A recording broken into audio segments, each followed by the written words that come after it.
Bonjour et bienvenue dans l'Écharpe 2026, le podcast qui laisse la parole à celles et ceux qui se lancent dans la bataille des municipales 2026, 15-22 mars prochain, dans les Pyrénées-Orientales. Alors qu'il s'agisse d'un maire candidat à sa propre réélection ou d'un nouveau candidat qui décide de s'engager pour sa commune, l'Écharpe 2026 leur laisse la parole en toute impartialité. On s'intéresse simplement à leur projet, à leur profil. Et aujourd'hui, j'ai le plaisir de recevoir le maire sortant d'Argelès-sur-Mer, Antoine Parra, qui est candidat avec sa liste toujours en avant. Bonjour Antoine, Bonjour, et merci d'être avec nous sur l'Écharpe mais 2026. c'est un plaisir. Première question, qu'est-ce qui vous a ancré à Argelès-sur-Mer? C'est l'histoire d'une vie, hein, en fait. C'est mon itinéraire qui est peut-être déjà tracé au départ lorsqu'on arrive au monde, hein. J'ai rencontré mon épouse au lycée de Céré, et elle était habitante native d'Argelès-sur-Mer. Je l'ai naturellement suivi, j'ai découvert Argelès-sur-Mer, et quelques temps plus tard, quelques années plus tard, j'ai donc épousé Maryse. Je me suis installé à Argelès-sur-Mer. J'ai fondé ma famille à Argelès-sur-Mer. J'y ai élevé mes 4 enfants. Et je veux dire que Argelès-sur-Mer est rentré dans mon cœur et il n'en est plus jamais ressorti. Vous êtes autant amoureux de Maryse que d'Argelès-sur-Mer au final, hein. On peut Hein, dire, on peut dire ça on comme peut dire ça. ça, mais je dirais, parce que si Maryse m'écoute, je dirais un tout petit peu plus de Maryse, mais beaucoup d'Argelès-sur-Mer aussi. Bon, quel est l'endroit à Argelès-sur-Mer que vous montreriez en tout premier à des personnes qui viennent visiter la ville? Écoutez, un endroit qui caractérise Argelès-sur-Mer, parce qu'Argelès-sur-Mer est une ville hors norme, un endroit qui caractérise Argelès-sur-Mer parce que c'est la mer, c'est la montagne, c'est la côte sableuse et la côte rocheuse en même temps, c'est le Racou bien évidemment, l'endroit même, et c'est là uniquement que les Pyrénées rentrent dans la mer. Quand de temps en temps Antoine Parra enlève l'écharpe de mer, qui est-il? Quel est l'homme Salut, derrière le premier édile de la ville? ça m'arrive assez souvent et je suis un homme qui est très attaché à l'amitié. J'ai des amis de très très très longue date et des amis d'enfance et aussi des amis que j'ai rencontrés pendant mes études au lycée surtout, que je n'ai plus jamais quittés. Et j'adore vraiment passer des moments avec eux. On refait le monde parce que le monde on l'a refait des milliers de fois avec eux et puis on le refera encore, je l'espère. Des apéros donc, hein, derrière l'écharpe. Des apéros, il m'est arrivé d'être imprudent plus jeune au niveau des apéros. C'est vrai que ce sont des moments extrêmement conviviaux. Il ne faut pas les regretter parce que c'est le monde qui se construit à ce moment-là. Vous en êtes à, on peut le dire, un mandat et demi, un prochain peut-être. Quel a été l'élément déclencheur, ce moment où vous vous êtes dit, je me représente, je dois y aller? Je ne sais pas s'il peut y avoir un élément déclencheur. Je crois que ce qui vous conduit à prendre cette décision, c'est une construction en permanence, une construction en continu qui fait que lorsqu'on se retourne sur ce que l'on a fait, le chemin que l'on a tracé pour Argelès-sur-Mer, eh bien, il vous satisfait, il vous remplit de fierté. Et le fait que tu as encore l'énergie de continuer et surtout cette ambition, cet enthousiasme, cette expérience unique qu'on te propose de poursuivre en étant le maire d'Argelès-sur-Mer, c'est ça, avec les amis qui me poussent, avec mon équipe qui me pousse. Tout ça fait que les Argelésiens aussi qui me poussent dans la rue, tout ça fait que oui, j'ai envie de continuer parce que c'est effectivement la plus belle expérience de ma vie. On n'est pas nombreux, vous savez, à pouvoir vivre cette expérience, d'être celui à qui on confie le destin et le futur d'une commune. C'est un honneur incroyable et moi, j'ai évidemment que j'ai bien envie de poursuivre. On va parler ensemble de votre projet pour ce prochain mandat, puisqu'on a envie quand même de le découvrir. Mais avant ça, quel bilan vous tirez de votre mandat qui se termine?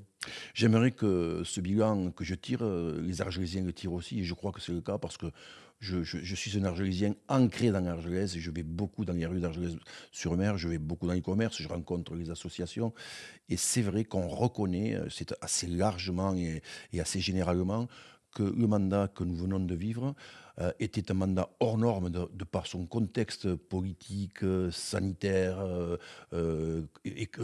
climatique, par rapport à sécheresse, etc. Et ce mandat a été aussi hors norme en termes de réalisation. Je crois que pendant ces 6 années, nous avons réellement propulsé Argelès-sur-Mer vers son avenir. Argelès-sur-Mer a connu des transformations sans précédent. Tout ça sans augmenter du tout les taxes communales. Je crois que le résultat a vraiment de quoi rendre fier mon équipe et moi-même. 2026-2032, peut-être un prochain mandat pour vous. Antoine Parra, quelles sont les grandes lignes, hein, de votre projet et les priorités également? Les lignes d'un projet de maire, si on devait les résumer, ne se résument qu'à une seule idée. améliorer toujours la qualité de vie dans notre commune, des Argelésiens. Donc ça, c'est ma ligne conductrice. Et deux problématiques majeures se posent à Argelès-sur-Mer. Un, c'est le vieillissement de la population.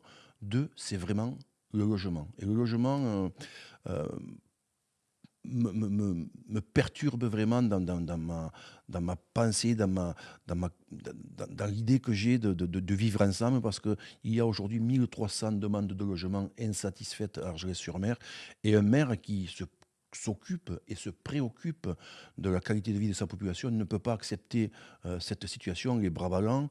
Donc c'est vrai qu'il y a un besoin impérieux de construction de logements, ce qui se fait par le fait de l'offre et de la demande, puisqu'il y a des privés, des particuliers qui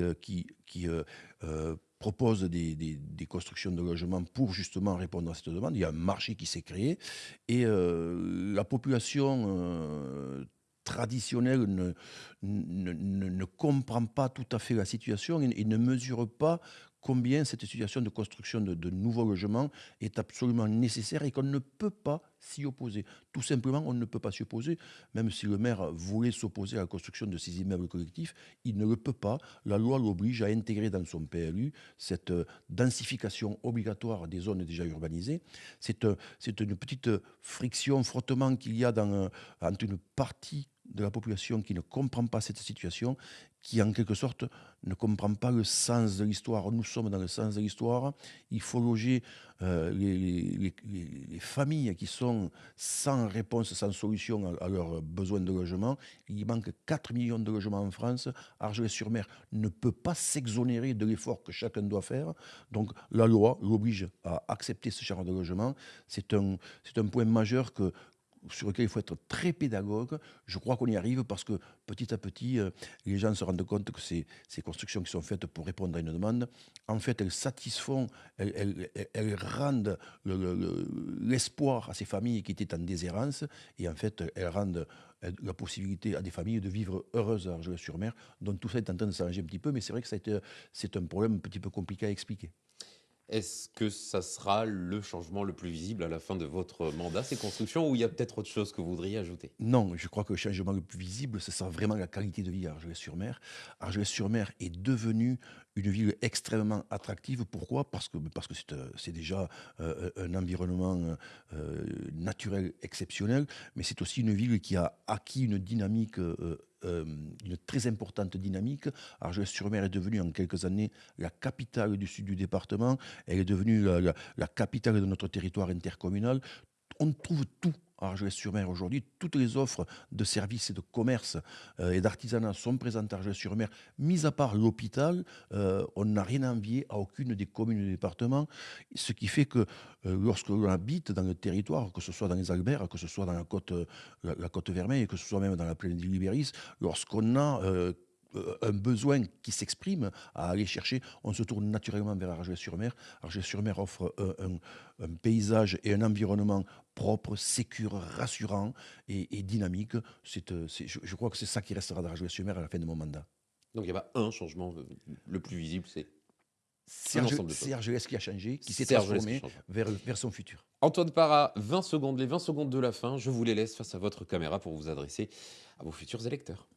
Ben, je demanderai à mes futurs électeurs de prendre en compte l'enthousiasme que j'ai encore pour Argelès-sur-Mer, qui ne fléchit pas, de se rendre compte que le mandat qui vient est un mandat exceptionnellement difficile aussi, parce que le contexte financier de la France et de l'Europe, qui est aussi en difficulté par rapport à la géopolitique mondiale, il va falloir une équipe solide pour conduire Argelès-sur-Mer. Il ne faut pas s'arrêter là.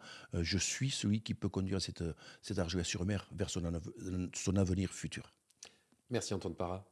Et puis si vous êtes candidat et que vous souhaitez prendre la parole vous aussi, vous nous contactez ici, l'accès est libre et gratuit et impartial. Et puis n'oubliez pas de vous abonner à la chaîne et d'activer la cloche pour ne manquer aucun futur entretien avec les acteurs des municipales 2026. Je vous retrouve demain pour un nouvel épisode de l'écharpe 2026. Salut, à bientôt.